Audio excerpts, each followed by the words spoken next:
ng puso.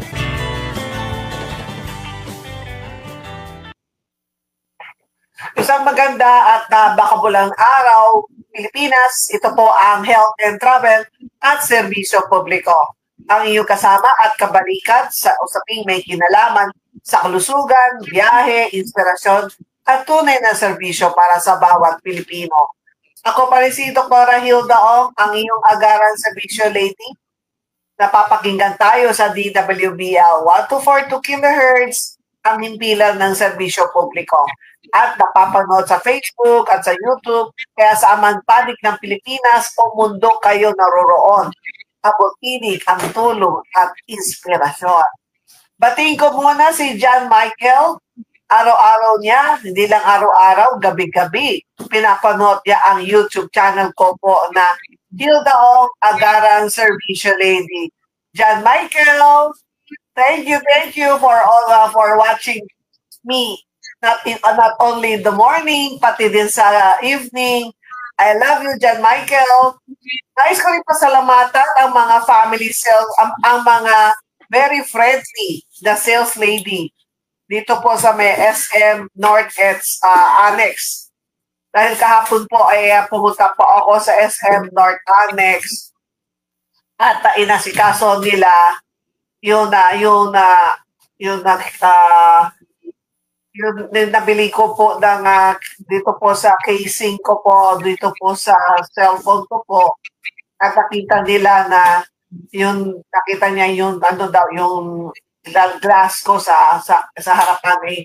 Ma'am, may crack na. Hindi maganda yan pag ghost mask. Talagang, alam nila talaga.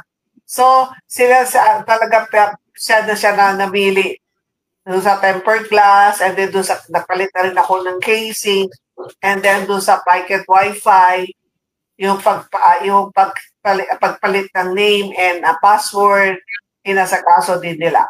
Kaya, thank you po. At hindi lang po yan, nag-subscribe kagad sila kahapon dito sa YouTube channel ko po na Hilda Ong, Agaran Serbisyo Lady. Thank you. And then thank you din kay Angelo Redaha. Isa din po yan, lagi po nakatutok. Si Angelo Redaha, nagbibilang kung ilang araw na pampakong yung sa pagkapaskuhan. Kaya maganda umaga kay Angelo Redaha. Ngayon ay September 9, 2025, araw ng Martes. Talakayan PhilHealth. Noong nagdaan Huwebes, September 4, 2025, ay inilabas natin sa ating programa ang unang bahagi na naging panayam natin kay Sir Delio Aceron sa second, ang Regional Vice President ng PhilHealth, Northern Mindanao o Region 10.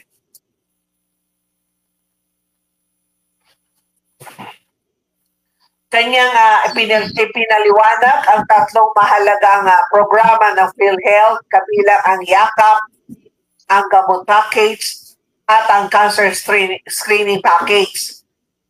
Layunin ng mga programang ito na mas mapalawag ang tulong medikal at masigurong may sapat na suporta ang ating kababayan pagdating sa kanilang kalusugan. Naway ay maunawaan ninyo kung paano makinabang sa mga serbisyong ito na naglalayon magbigay ng mas maayos at mas abot-kayang pangangalaga sa kalusugan. Ibabahagi ko po sa inyo ngayon ang ikalawa at huling bahagi na naging panayan natin kay Sir Delio Aceron. Panoorin po ninyo.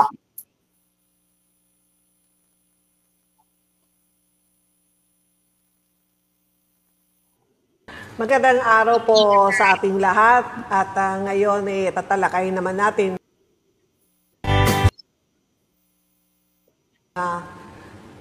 benepisyo na mula sa PhilHealth.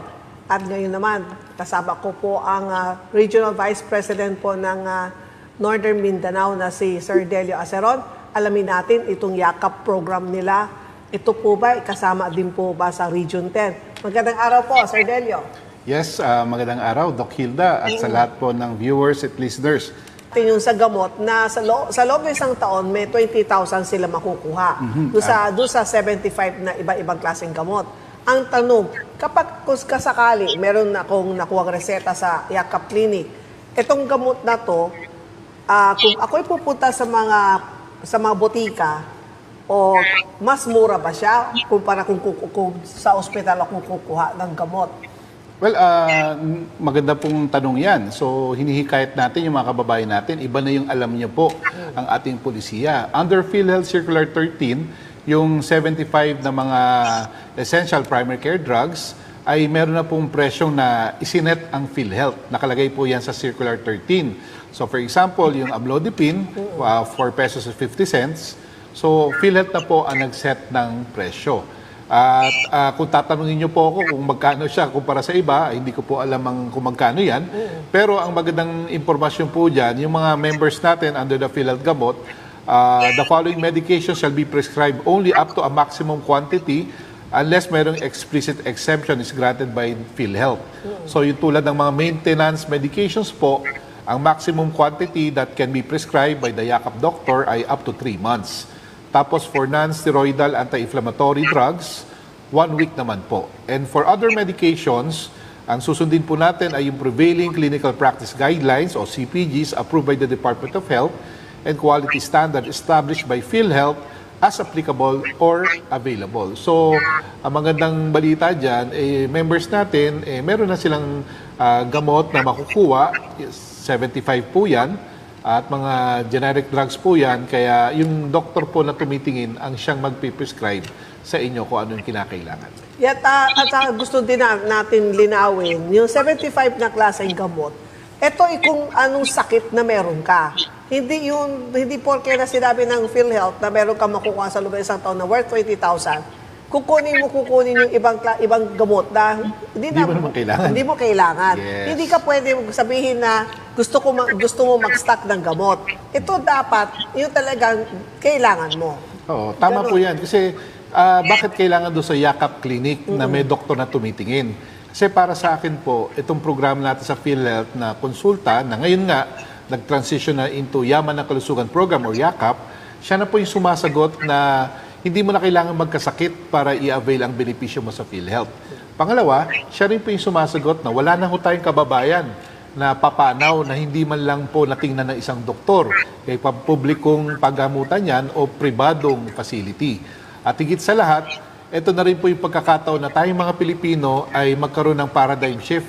Dapat tayo ay nagpapatingin ng ating kalusugan para maiwasan ang pagkakasakit. Kasi minsan, saka lang tayo nagpapa-ospital, kung masama na talaga pakiramdam natin, tumitirik na mata natin, only to find out, malala na pala yung kondisyon natin. Pero kung ito po ay agaran nating naagapan, hindi na po lalala. Mas malaki po ang gastusin sa huli. At meron pa isang magandang balita. Dahil one time, nung nagpa-register ako para dito sa Yakap, nalaman ko pala, Sir Delio, hindi pala ninyo tinatanong, may hulog ka ba sa PhilHealth? Meron nag-skip ka ba? Huminto ka ba? O active ka ba? Walang ganung klaseng tanong. Ang gagawin lang po doon sa Yakap, kung saan magpaparehistro kayo, magparehistro lang kayo. At ang unang-una lang naman ang tatanungin, makikita naman ito ay para sa lahat ng Pilipino. Yes, tama po yan. And makikita po natin, itong mga gamot na inilalaan natin ay talagang essential drugs po ito Kaya mahalaga yung doktor nyo po na tumitingin ang siyang magpe-prescribe. Kasi makikita namin, hindi naman masama po, pero minsan sa medical mission, alam mo ng mga Pinoy, hoarder, kukunin yung mga gamot na pang-ubo, hindi naman kailangan. So, minsan, yung mga kababayan natin na kailangan na yung gamot na yun, dahil ang dami mong kinuha na hindi mo naman kailangan, sila naman po yung nadideprive. Now, with the Yakap doctor at nandun yung inyong medical history, siya na po yung titingin ng kalusugan. Hindi lang po kayo, kung hindi pati ang inyong mahal sa buhay, ang inyong immediate family. Kasi yung iba, pag sa medical mission, walang ubo, inuubo daw siya. O kaya naman, di naman masakit ang ulo, sasabihin masakit ang ulo, para makakuha lang ng gamot. Dito sa PhilHealth gamot, hindi po pwede ganyan. Yes, hindi po pwede yan ganyan. Kasi iba-iba nga po yung pag-a-assess sa atin, iba-iba yung ating karamdaman. Kung ano po yung kailangan para ma-prevent yung ganung karamdaman, yun ang ipiprescribe. One example po, alam nyo, sa PhilHealth Region 10, number 1 na binayaran namin nung katapusan ng 2024, number 1 na binayaran namin ay hemodialysis. Yes, nakakalungkot po, almost 1.2 billion ang nabayaran namin mga facilities. Ganun po karami ang dinadialysis sa Northern Mindanao. Kung titingnan po natin ang pagkakaroon ng sakit sa bato, lifestyle disease din po ito, nakakontribute ang ating lifestyle. Mahilig po tayo sa mga matatamis na pagkain, maalat, matataba, Mga chichirya. hindi tayo umiinom ng tubig. So, kailangan talaga ng pagbabago ng kaalaman, healthy diet, at talaga kailangan ayusin natin kalusugan. Kasi, pag napabayaan ho natin kalusugan natin, tulad yan, marami nang napabayaan natin ating high blood o blood sugar level, maaari tayo magkaroon ng diabetes. At pag ito po'y lumala, maaaring masira po ang ating bato o chronic kidney disease stage 5. So, anong mangyayari dyan? Idadialysis ka na. Bagamat ang PhilHealth po sagot ang dialysis, 6,350 per session, at mayroong 156 sessions kada taon ang isang dialysis patient, or a total of 990,600 or almost 1 million ang tinutulong po ng PhilHealth sa bawat dialysis patient. Covered din naman din po ang kidney transplant, 1 million for live donor and nasa 2 million pag mga deceased donor. And then also post-kidney medicines are now covered sa PhilHealth. Pero ayaw ho natin kayong umabot sa idadialysis kayo o kaya kayo makikidney transplant kasi kaya nga po itong yakap ay talagang maigting na pinopromote, kinakampanya namin sa buong Pilipinas para yung mga Pilipino ay magkaroon ng paradigm shift, pagbabago na dapat preventive na na-check na natin ating blood sugar level, BP, tamang pagkain, tamang ehersisyo. Kaya yung doktor po, kasama din po doon, Doc Hilda, ang counseling. Sasabihan ka, Juan de la Cruz, huwag ka na manigarilyo. Kasi pag lumala yan, maaari ka magkaroon ng cancer. So dapat, kailangan talaga tayo mga Pilipino ay magbago ng ating pananaw sa pagpapatingin sa isang doktor. At isa pa, ang 20,000 na gamot, hindi lang ito para sa miyembro.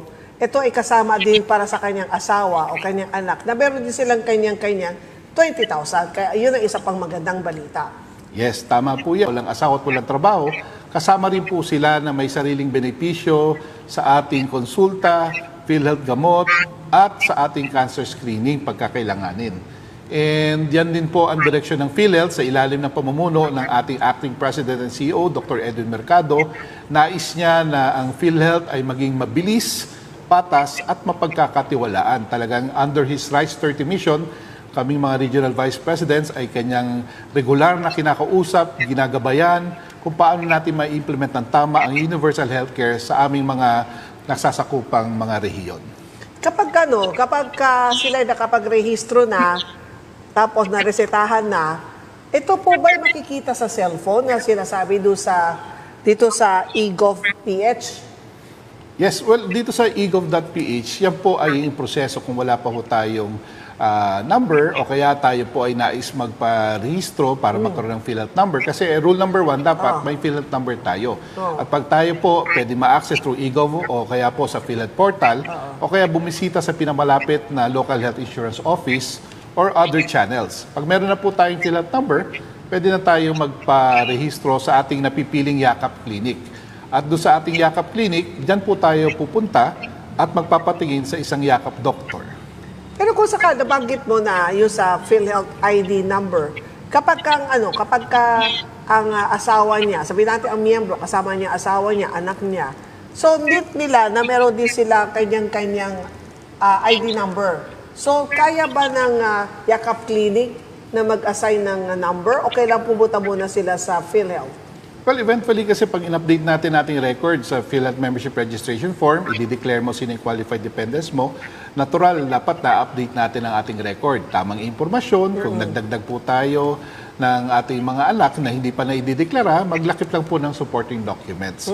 So, dito makikita niyo po ang PhilHealth, ang direksyon talaga ay preventive. Hindi lang laging curative kung kailan kayo nagkakasakit at no-hospital.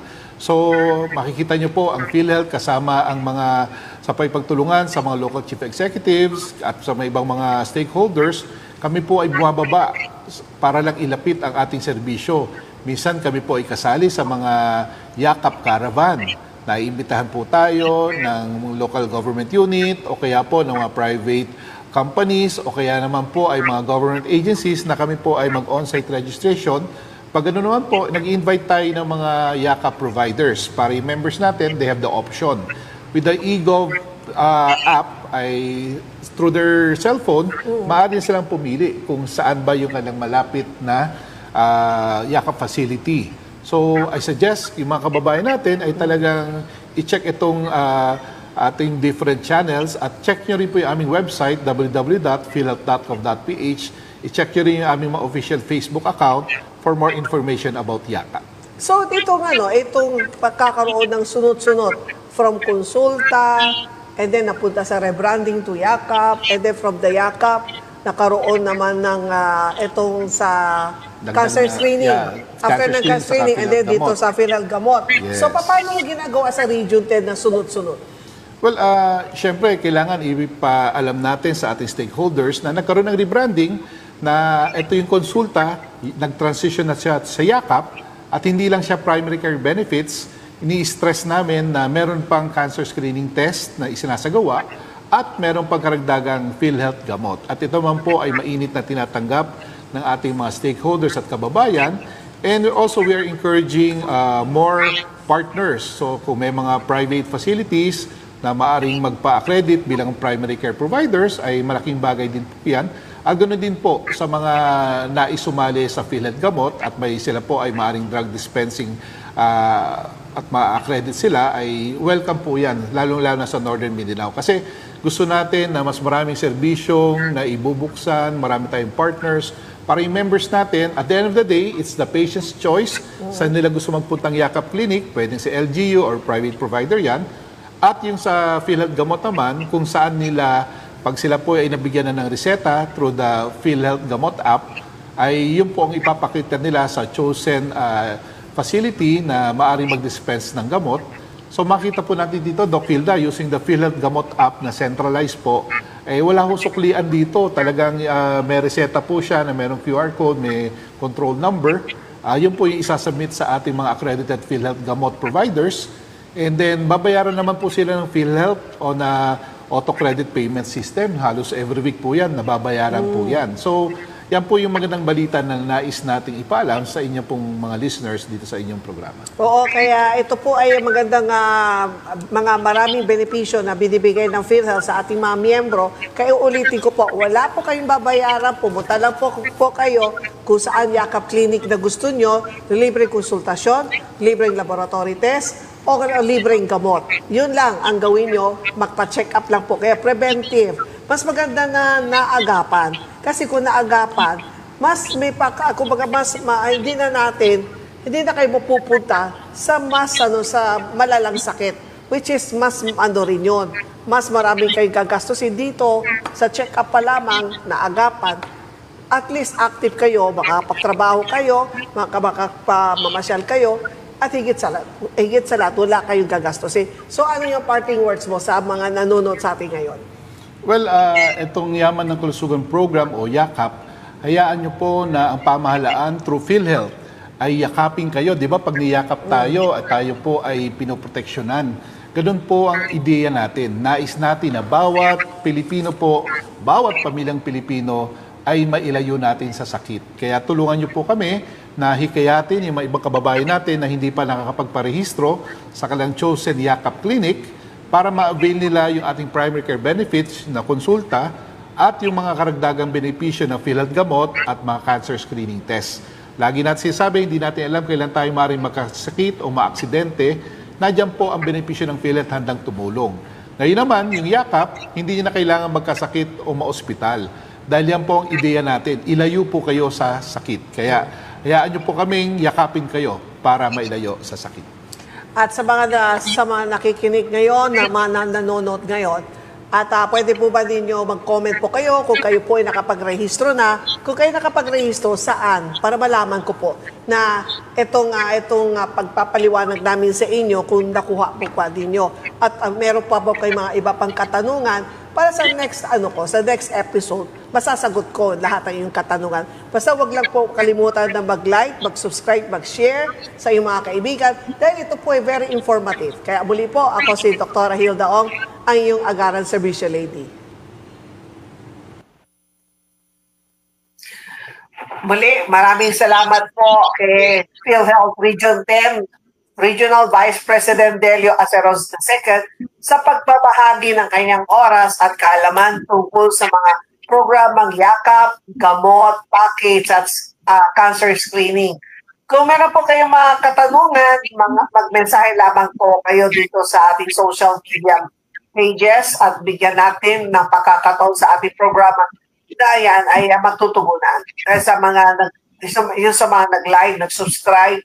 Kasi kapag nag-subscribe po kayo doon sa YouTube channel na Hilda Ong Agaran Servicio Lady, mag-comment po kayo kung meron po kayo mga katanungan. Kung kaya ko sagutin, sinasagot ko kaagad.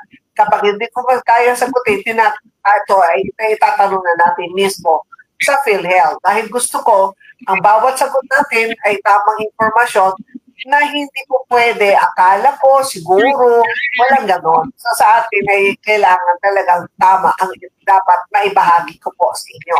Sa pagbabalik ng health and travel at serbisyo publiko, papasadahan naman natin ang mga headlines na mahalagang balita na dapat ninyo malaman ngayong araw na ito, araw ng Martes. Back to DWBL Studio,